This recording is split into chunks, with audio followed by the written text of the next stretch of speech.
दोस्तों,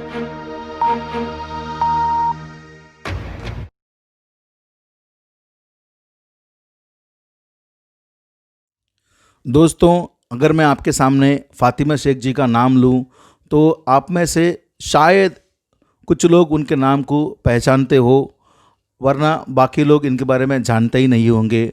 और आपके मन में ये भी सवाल उठता होगा कि क्यों हमें इस महिला के बारे में जानना चाहिए और ये महिला कौन थी। दोस्तों, आपको बता दूं, फ़ातिमा शेख जी मुस्लिम कम्युनिटी के पहले टीचर थे। आप बिल्कुल कंफ्यूज मत होइएगा, आपको मैं समझा देता हूँ।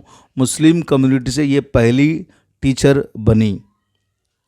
दोस्तों, सावित्रीबाई फुले जो पुणे के बुधवारपेट में पूरे जो दलित लोगों के लिए स्कूल मूवमेंट चलाया था पढ़ाई को लेकर, उनके साथ कंधे से कंधे मिलाकर चलने वाली ये पहली मुस्लिम महिला थी। ये महान नायिका थी। जिस तरह से आज हम 3 जनवरी को इसे महाराष्ट्र सरकार और भारत सरकार ने सावित्रीबाई फुले को नमन करता है, उनको बहुत रेस्पेक्टफुली याद करता है, जगह जगह पर उनके नाम पे पुरस्कार दिए जाते हैं, लेकिन उनके साथ साये की तरह चलने वाली और उनके पूरे स्कूल मूवमेंट को चलाने वाली फ़ातिमा शेख जी का नाम कहीं भी नहीं आता है। दोस्तों, अगर हम इतिहास के पन्ने को पलट कर देखते हैं, 170 साल पहले 1848 में जब सावित्रीबाई फुले ने पहले स्कूल खोला था पुणे के बुधवारपेट में, जब से उनके साथ रहने वाली इस महान नायिका फ़ातिमा शेख जी का नाम कहीं भी जिक्र नहीं होता। हालांकि हालत यहाँ तक हो जाती है कि उनका जो डेट ऑफ बर्थ है, जो 9 जनवरी कहा जाता है, इसमें भी कंट्रोवर्सी है। कोई स्पष्ट नहीं कर पाता कि उनका जन्म कौन से तारीख में हुआ। दोस्तों, हर साल 3 जनवरी को सेंट्रल गवर्नमेंट और महाराष्ट्र स्टेट गवर्नमेंट सभी सरकार जो है मिलकर ज्योतिराव फुले और उनकी पत्नी सावित्रीबाई फुले को याद करता है।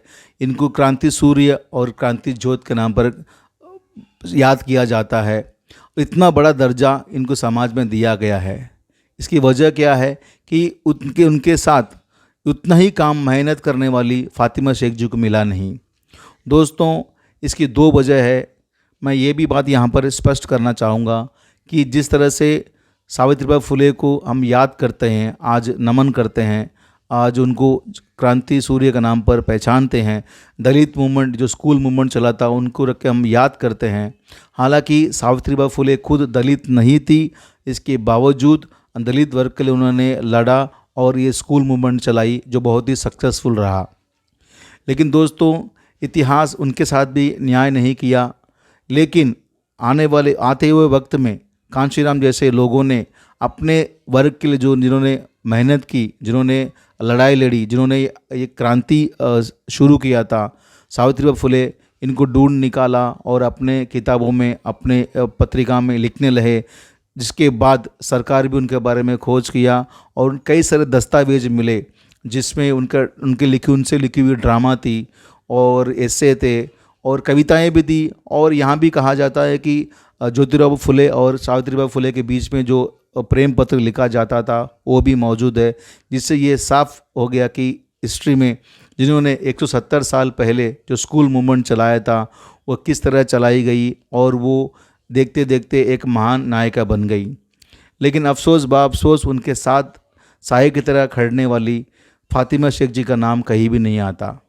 दोस्तों, आपको बता दूं, यह भी इतिहासकार बताते हैं कि जब ज्योतिराव फुले और सावित्रीबाई फुले को घर से निकाला गया स्कूल मूवमेंट के विरोध में, उनके घर पे विरोध चल रहा था इसको लेकर, उस वक्त में उनको अपने घर में जगह देकर पूरे स्कूल मूवमेंट को चलाने वाले ये फ़ातिमा शेख जी है और उनके साथ उनके छोटे भाई उस्मान शेख है।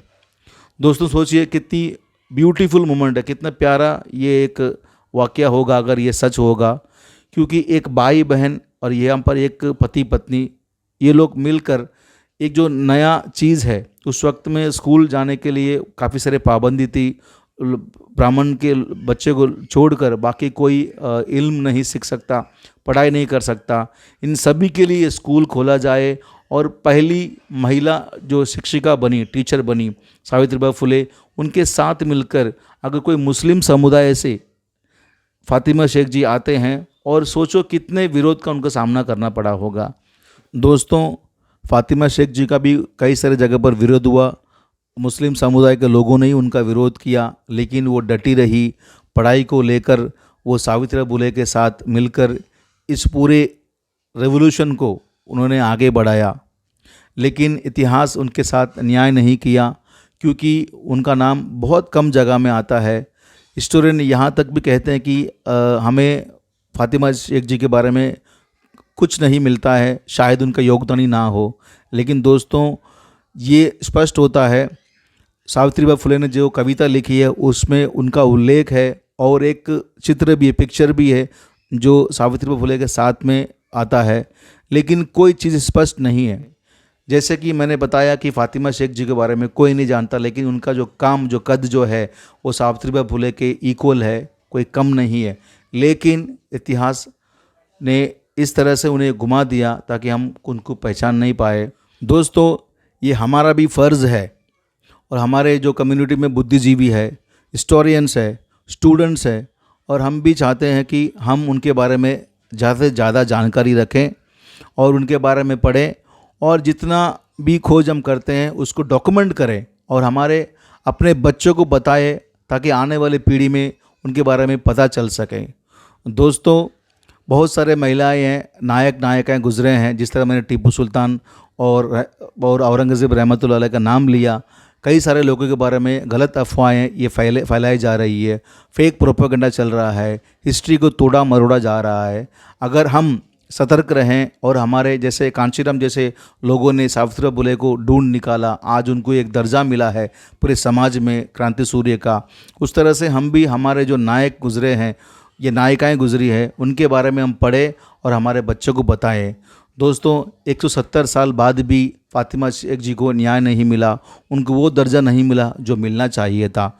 मैं आप सबसे अनुरोध करता हूँ, विनती करता हूँ, रिक्वेस्ट करता हूँ कि आप लोग पढ़ना शुरू कीजिए, ऐसे नायक नायिकाओं के बारे में पढ़ना शुरू कीजिए, जानना शुरू कीजिए, इंटरनेट पर सर्च कीजिए, और सरकार से निवेदन कीजिए, मैं भी करता हूँ, निवेदन कीजिए, ताकि इनके बारे में पूरा जो है सच्चाई जो है, तथ्य जो है सामने आए। दोस्तों, खास करके मैं महाराष्ट्र सरकार से और हमारे माइनॉरिटी अफेयर्स मिनिस्ट्री है, उनसे मैं रिक्वेस्ट करूँगा कि वो एक समिति बनाए, एक कमेटी बनाए, जिसमें हिस्टोरियन शामिल हो और स्टूडेंट शामिल हो, जो लोग फ़ातिमा शेख जी के बारे में खोज करें और उनके बारे में सच्चाई सामने लाए। और जिस तरह से हर साल जनवरी 3 तारीख को सावित्रीबाई फुले का जयंती मनाया जाता है, उनको क्रांति सूर्य का दर्जा दी गई है, उसी तरह से उनके साथ मिलकर पूरे स्कूल मूवमेंट को चलाने वाली फ़ातिमा शेख जी का भी नाम लिया जाए, उनको भी उसी तरह से दर्जा मिले जिस तरह से फुले दंपति को मिला है। दोस्तों, अगर आपको हमारा आज का एपिसोड पसंद आया तो उसे कमेंट कीजिए, शेयर कीजिए, ताकि हमें ये प्रेरणा मिले और हौसला मिले, ताकि हम ऐसे ही बेहतरीन एपिसोड बनाते रहें और मैं आपके सामने ऐसे इन्फॉर्मेशन लाता रहूं जो आपके लिए बेहतर होगा और इन्फॉर्मेटिव होगा।